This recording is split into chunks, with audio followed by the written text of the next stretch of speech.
Shalom Bapak Ibu Saudara sekalian, puji Tuhan kita berjumpa kembali dalam pertolongan Tuhan.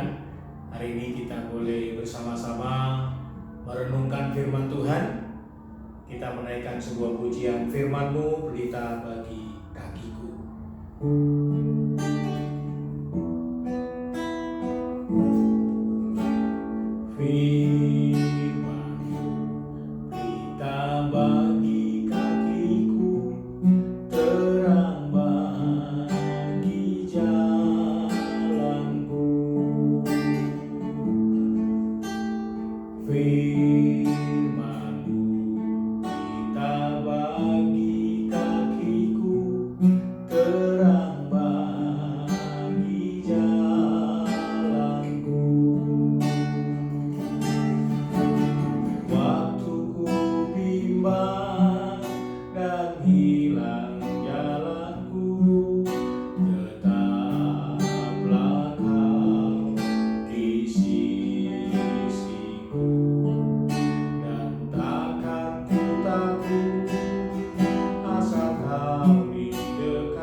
Syair pujian ini mengajak kita untuk terus bergantung kepada firman Tuhan, karena firman Tuhan menjadi pelita bagi kaki kita dalam melangkah.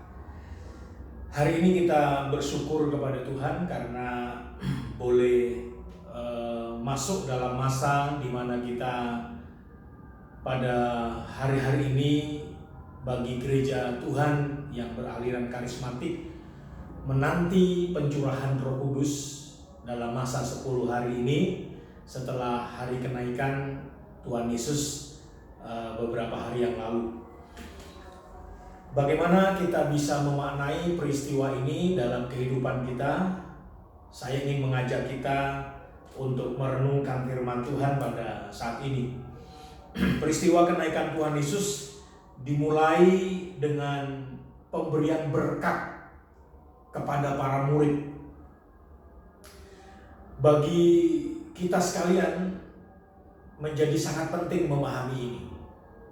Alkitab mencatat ada beberapa kali, tapi paling tidak Alkitab jelas menyebut pemberkatan Tuhan atas murid-murid dilakukan pada akhir dari peristiwa di mana Tuhan Yesus akan naik ke surga. Belum pernah dicatat di dalam Alkitab sebelumnya tentang peristiwa penumpangan tangan Tuhan atas para murid-murid ini. Nah, ini momen penting bagi para murid tentang pemberkatan atas mereka sebelum mereka melangkah untuk memberitakan kabar keselamatan kepada dunia. Sama seperti para murid, begitu pentingnya diberkati Tuhan, maka kita sebagai orang-orang percaya juga kita membutuhkan berkat Tuhan, penumpangan tangan Tuhan sendiri atas kehidupan kita sebelum kita menjalani kehidupan ini. Bagaimana murid diberkati Tuhan? Kenapa sebelumnya tidak dilakukan itu? Kenapa para murid tidak mengalami pemberkatan Tuhan sebelumnya? Ada kaitan, ada hubungan yang erat dengan beberapa sikap perubahan atau pertobatan yang dikerjakan oleh para murid di akhir sebelum Yesus naik ke surga. Rupanya para murid selama ini kurang lebih 3,5 tahun memiliki konsep yang salah di dalam mengiring Tuhan. memiliki satu tujuan atau motivasi yang keliru di dalam mengikut Tuhan. Baru setelah keadaan, baru setelah mereka sadar, baru setelah mereka bertobat, baru kemudian Tuhan berkenan memberkati mereka. Saya melihat keterkaitan antara perubahan atau perubahan paradigma tentang Tuhan dalam diri murid, tentang siapa Yesus dalam diri murid itu menjadi salah satu alasan kenapa Tuhan kemudian memberkati para murid di akhir peristiwa ini sebelum dia naik ke dalam surga. Bagaimana para murid bisa diberkati Tuhan? Ada catatan yang saya ingin baca untuk kita sekalian. Bacaan kita saya mulai dari Injil Lukas pasal 24 ayat 45 sampai 49. Sebelum Yesus memberkati para murid di ayat 50 sampai 53, maka Tuhan Yesus menyampaikan satu statement penting di dalam Alkitab yang kita mau baca ini. Lalu Tuhan membuka pikiran mereka sehingga mereka mengerti kitab suci. Saya ulang. Lalu mereka mengerti kitab suci. Katanya kepada mereka, ada tertulis demikian, Mesias harus menderita dan bangkit dari antara orang mati pada hari yang ketiga, dan lagi dalam namanya berita tentang pertobatan dan pengampunan dosa harus disampaikan kepada segala bangsa, mulai dari Yerusalem. Kamu adalah saksi dari semua ini. Bapak Ibu Saudara sekalian, rupanya selama ini murid-murid tertutup. Ada tudung yang menutup mereka mengerti kitab suci. Saya memaknai ini sebagai salah satu motivasi yang salah. Ini yang menyebabkan mereka tidak melihat rencana mulia, rencana agung Allah di dalam Kristus Yesus. Sehingga mereka hanya memahami Tuhan sebagai reformator yang merubah keadaan, pembebas dari penjajahan Romawi. Tidak lebih dari itu. Tapi ketika mereka mengerti kitab suci, maka terbukalah mereka dan baru menyebut Yesus adalah Tuhan bagi mereka. Tidak banyak statement dalam Alkitab oleh para murid tentang menyebut Yesus adalah Tuhan Allah dalam hidup mereka. Dan Bapak Ibu Saudara sekalian, jika ini maksudnya, maka pesan pertama dari firman Tuhan bagaimana para murid-murid diberkati sangat berhubungan dengan peristiwa ini. Bagaimana ibu bapak kita sekalian diberkati sangat berhubungan dengan pentingnya Anda dan saya memiliki konsep yang benar tentang Tuhan, mengerti kitab suci. Orang Kristen harus mengerti kitab suci. Orang Kristen harus mengerti Alkitab dengan benar. Karena ada banyak penyimpangan, ada tindakan-tindakan anarkis yang kita bisa lihat di dunia ini karena dangkalnya umat memahami kitab sucinya. Tapi hari ini saya mengajak saudara sekalian, sama seperti para murid, terbuka pikirannya dan mengerti kitab suci. Hari ini saya mengajak, mari kita mengerti kitab suci. Mari kita mengerti Alkitab kita dengan benar, agar ibu bapak terbuka pikirannya dan Allah berkenan memberkati kita sekalian. Bapak Ibu Saudara sekalian, karena itu para murid berubah total. Setelah peristiwa ini, para murid perlu diingatkan, karena sebenarnya para murid masih memiliki satu pikiran yang sesuai dengan seleranya, sesuai dengan proyeksinya sendiri, sesuai dengan maunya sendiri, motivasinya sendiri. Bahkan sebelum Yesus naik ke surga, mereka berkata begini, Tuhan, maukah Engkau memulihkan kerajaan Israel? Lalu Tuhan menegur mereka di dalam Kisah Rasul 1 ayat 11 dan berkata kepada mereka, hai orang-orang Galilea, mengapakah kamu masih berdiri melihat ke langit? Ada motivasi. Tujuan Tuhan datang ke dunia hanya untuk mereka, hanya untuk kepentingan mereka, hanya untuk kedudukan mereka, hanya untuk kepentingan-kepentingan pribadi mereka. Maka hal ini perlu diluruskan. Mereka dipanggil menjadi orang percaya. Mengapa kamu masih berdiri melihat ke langit? Kamu harus pergi beritakan Injil. Ini panggilan bagi saya dan saudara supaya Bapak Ibu mengerti kitab suci. Anda dan saya menjadi orang percaya bukan untuk kepentingan pribadi saja, bukan untuk egois diri kita sendiri, tetapi juga untuk keselamatan orang lain. Untuk masuk itulah Anda dan saya harus mengerti kitab suci. Yang kedua, mengapa mereka diberkati oleh Tuhan? Kenapa Tuhan menumpahkan tangan dan memberkati mereka?